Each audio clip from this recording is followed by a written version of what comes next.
A Nazi soldier was running frantically for his life, while the sniper team behind him set up an MG-42 light machine gun and fired wildly at the thick stater that fell.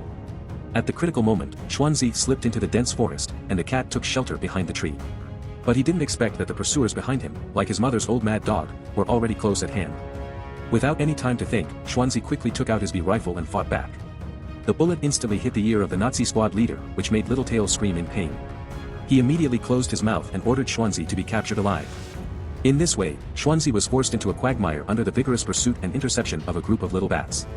When the squad leader saw this, he was about to kill him with his gun, and he was furious.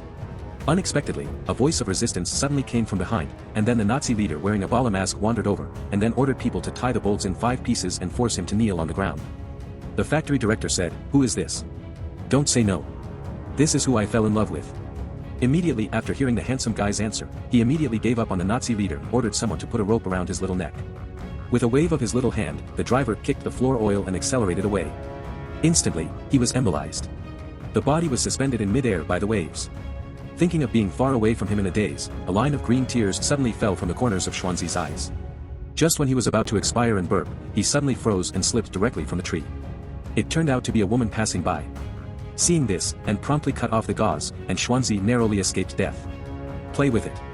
Annie lifted it up and took the car home for treatment.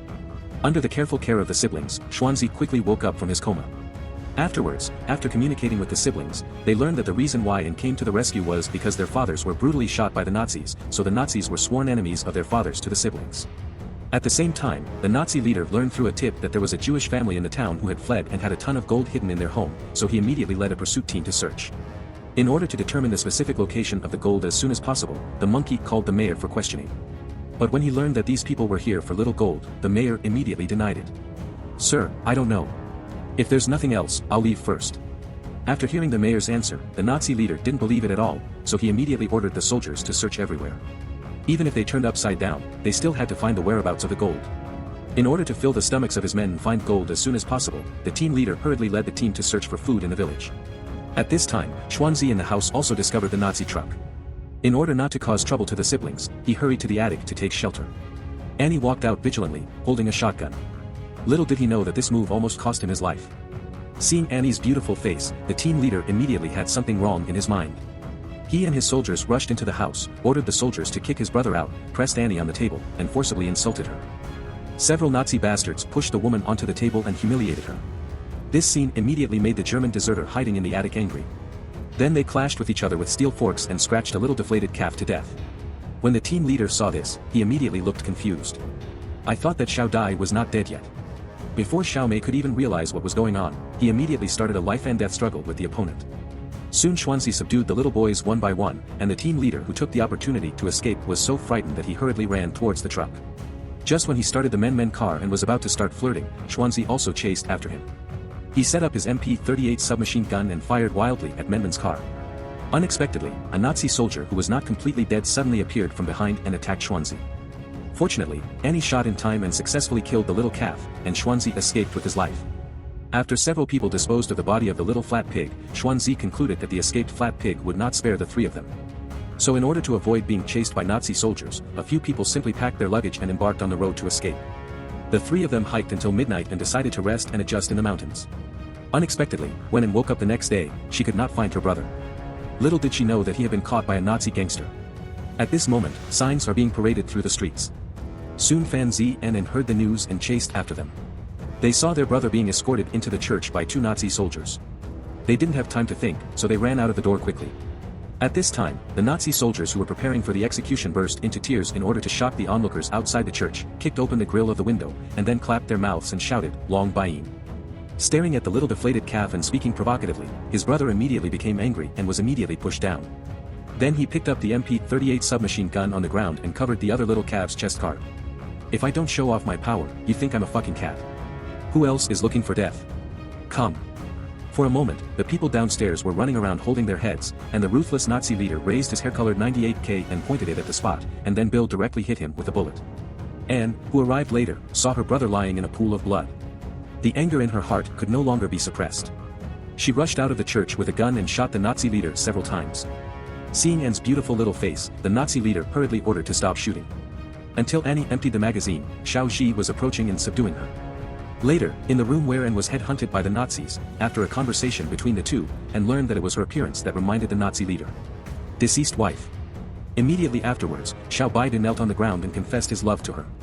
Seeing the Nazi leader who killed her brother with her own hands, and decided to use the trick, first pretending to agree with the other party, and then taking the opportunity to take revenge. Looking at the sleeping Nazi leader late at night, and realized that this was the perfect time to take revenge. So she quietly reached out and tried to pull out the gun from the other person's back and shoot him. Unexpectedly, the holster was held tightly and could not be opened. In order not to alert the snake, Anne took out the deep-leg staring pills she carried with her, and then while she was pretending to be intimate with those heads, she put the poison pills into his mouth without anyone noticing. Let's try it after the kid reacts. Was already choked with foam at the mouth and burped on the spot. At the same time, Xuanzi inquired and learned the specific location where Annie was being held. He immediately got up and prepared to go alone to rescue the other party. Unexpectedly, he was stopped on the spot by the old pastor. It turns out that the gold that the Nazi leader had been looking for with so much effort is now hidden in the church. Then the pastor brought him to the church, and when he saw that the other party was full of a ton of gold bricks, he suddenly had a bold idea in his heart. Soon he brought the gold to the Nazi lair, and when the team leader and others relaxed their vigilance, he threw a greeting gift into the house and made a loud noise. The gangsters were frightened and they hurriedly lay on the ground to hide.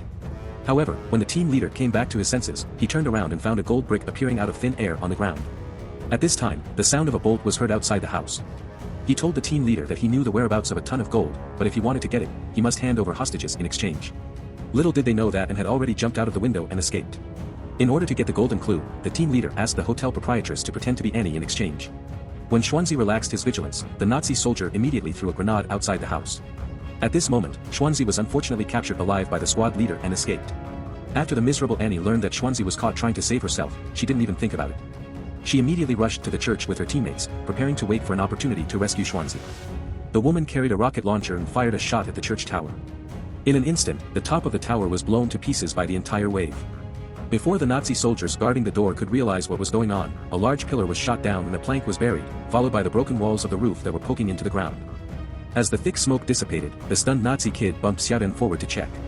Unexpectedly, when several people looked confused, they heard two shots from Bing Bing behind them, instantly knocking down two little kids. At this time, Annie and her teammates had already circled behind several people. Seeing the old priest lying on the ground and not breathing, her teammate's aunt was immediately angry. She immediately pulled the bolt and loaded the gun. She stood up and took a single shot without even taking aim. Seeing this, the squad leader was so frightened that he quickly found a place to hide. Unexpectedly, he was hit directly on the shoulder by Annie, who was ambushing behind the stool. After that, the two of them attacked from both sides and began to besiege the Nazi squad leader. Just when Auntie was looking around for the little deflated calf, a black shadow suddenly rushed out. The squad leader grabbed a gun and strangled Auntie's neck. At the critical moment, the ant took out the dagger and kept silent. After 2 stabs, the little deflated calf lost its ability to resist and fell to the ground. Immediately afterwards, Big Mom directly raised her gun and prepared to kill him, but unexpectedly, she was shot in the head by a Nazi soldier who was hiding in the corner. He watched helplessly as his teammates died tragically in front of him, and could no longer suppress the anger in her heart.